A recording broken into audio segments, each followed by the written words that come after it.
നിങ്ങളുടെ സ്വപ്നങ്ങളെ പിന്തുടരാൻ ആഗ്രഹമുണ്ടോ? ജോലി തിരക്കാണോ തടസ്സം? വിഷമിക്കേണ്ട, ബാസ് സ്റ്റഡി സെന്റർ നിങ്ങളൊപ്പം ഉണ്ട്. BA, BCom, BBA, BSW പോലുള്ള ഡിഗ്രി കോഴ്സുകൾ നിങ്ങൾക്ക് എവിടെയിരുന്നും എപ്പോൾ വേണമെങ്കിലും പഠിക്കാം. ഇനി പ്രായമാണോ നിങ്ങളുടെ തടസ്സം? അല്ല. ഏത് പ്രായക്കാർക്കും മനസ്സിലാക്കാൻ പറ്റുന്ന രീതിയിലുള്ള ഓൺലൈൻ ക്ലാസ്സുകളും സ്റ്റഡി മെറ്റീരിയലുകളും ഞങ്ങൾ ഒരുക്കിയിട്ടുണ്ട്. കൂടുതൽ അറിയാൻ വേണ്ടി താഴെ കാണുന്ന നമ്പറിൽ ബന്ധപ്പെടുക. നിങ്ങളുടെ സ്വപ്നങ്ങളെ യാഥാർത്ഥ്യമാക്കാൻ ബാസ് സ്റ്റഡി സെന്റർ കൂടെയുണ്ട്. ഹായ് എവ്രിവൺ, ബാസ് ഡിസ്റ്റൻസ് ഡിഗ്രിയുടെ മറ്റൊരു വീഡിയോയിലോട്ട് സ്വാഗതം.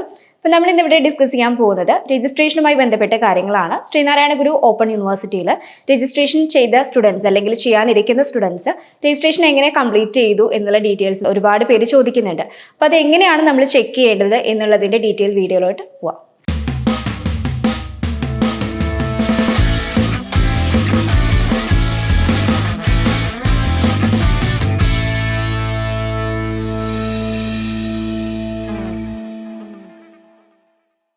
ശ്രീനാരായണ ഗുരു ഓപ്പൺ യൂണിവേഴ്സിറ്റിയിലേക്ക് അഡ്മിഷൻ എടുക്കാൻ താല്പര്യമുള്ള വിദ്യാർത്ഥികൾ താഴെ കാണുന്ന നമ്പറിൽ കോൺടാക്ട് ചെയ്യുക. ഓക്കെ, അപ്പോൾ നമ്മൾ പറഞ്ഞതുപോലെ തന്നെ രജിസ്ട്രേഷനും കാര്യങ്ങളൊക്കെ നടന്നുകൊണ്ടിരിക്കുന്ന ടൈമാണ്. ഇപ്പോൾ ഫസ്റ്റ് സെം അല്ലെങ്കിൽ സെക്കൻഡ് സെമ്മിൻ്റെ ഒക്കെ രജിസ്ട്രേഷൻ കംപ്ലീറ്റ് ആയിട്ടുണ്ടോ എന്നുള്ള കാര്യങ്ങളൊക്കെ നിങ്ങൾ ഡീറ്റെയിൽ ആയിട്ട് തന്നെ ചെക്ക് ചെയ്യണം. അതായത് നിങ്ങളുടെ സ്റ്റുഡൻറ്റ് പോർട്ടലിൽ നിങ്ങൾ യൂസർ നെയിമും അതുപോലെ പാസ്വേഡും കൊടുത്ത് ഓപ്പൺ ചെയ്ത് കഴിഞ്ഞാൽ നിങ്ങളുടെ ആ ഒരു പേജ് ഓപ്പൺ ആയിട്ട് കിട്ടും. അതിനകത്ത് നിങ്ങളുടെ കംപ്ലീറ്റ് ഡീറ്റെയിൽസും ഉണ്ടായിരിക്കും.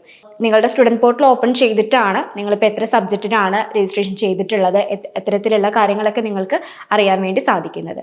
ഇനിയും നമുക്ക് ഇമ്പോർട്ടൻ്റ് ആയിട്ടുള്ള കാര്യങ്ങൾ, ഈ ഒരു സ്റ്റുഡൻറ്റ് പോർട്ടൽ എന്തിനാണ് അല്ലെങ്കിൽ എങ്ങനെയാണ് ലോഗിൻ ചെയ്യുക, അത്തരത്തിലുള്ള കാര്യങ്ങളൊക്കെ അറിയാത്ത സ്റ്റുഡൻസ് ഉണ്ടായിരിക്കും. അപ്പോൾ അവരൊക്കെ പെട്ടെന്ന് തന്നെ രജിസ്ട്രേഷനും കാര്യങ്ങളൊക്കെ കംപ്ലീറ്റ് ചെയ്യുക. നമുക്ക് ഇമ്പോർട്ടൻ്റ് ആയിട്ടുള്ള കാര്യങ്ങൾ, അതായത് നിങ്ങളുടെ ഈ ഒരു അക്കാദമിക്സുമായിട്ട് ബന്ധപ്പെട്ട എല്ലാ ഡീറ്റെയിൽസും നിങ്ങൾക്ക് കിട്ടുന്നത് ഈ ഒരു സ്റ്റുഡൻറ്റ് പോർട്ടൽ വഴിയാണ്. നിങ്ങൾ എത്ര സബ്ജക്റ്റ് എടുത്തു, അല്ലെങ്കിൽ അതെങ്ങനെയാണ്, അല്ലെങ്കിൽ നിങ്ങളുടെ അസൈൻമെൻറ്റും കാര്യങ്ങളൊക്കെ എങ്ങനെ സബ്മിറ്റ് ചെയ്യണം, ഇത്തരത്തിലുള്ള എല്ലാ ഡീറ്റെയിൽസും നമുക്ക് ഈ ഒരു സ്റ്റുഡൻറ്റ് പോർട്ടൽ വഴിയാണ് ചെക്ക് ചെയ്യാൻ വേണ്ടി പറ്റുന്നത്. അപ്പം ഇതുവരെയായിട്ടും രജിസ്ട്രേഷനും കാര്യങ്ങളും കംപ്ലീറ്റ് ചെയ്യാത്തവരുണ്ടെങ്കിൽ നിർബന്ധമായിട്ടും കംപ്ലീറ്റ് ചെയ്യുക. അതുപോലെ നിങ്ങളുടെ കൺഫർമേഷനും കാര്യങ്ങളൊക്കെ ആയിട്ടുണ്ടോ എന്നുള്ളത് പ്രോപ്പറായിട്ട് തന്നെ ചെക്ക് ചെയ്യുക. സ്റ്റുഡൻറ്റ് പോർട്ടലിൽ കയറിയിട്ടാണ് ചെക്ക് ചെയ്യേണ്ടത്. നിങ്ങളുടെ യൂസർ നെയിമും പാസ്വേഡും കൊടുത്ത് നിങ്ങളുടെ പേജ് ഓപ്പൺ ചെയ്ത് കഴിഞ്ഞതിന് ശേഷമാണ് നമ്മൾ ഈ ഒരു മെത്തേഡിലേക്ക് കടക്കുന്നത്. അപ്പോൾ അതൊക്കെ പ്രോപ്പറായിട്ട് തന്നെ ചെക്ക് ചെയ്യുക. അപ്പോൾ എന്തെങ്കിലും ഡൗട്ട്സോ കാര്യങ്ങളോ ഉണ്ടെങ്കിൽ നിങ്ങൾക്ക് താഴെ കമൻറ്റ് ചെയ്യാവുന്നതാണ്. ഇനി മറ്റൊരു വീഡിയോയുമായി വീണ്ടും കാണാം. താങ്ക്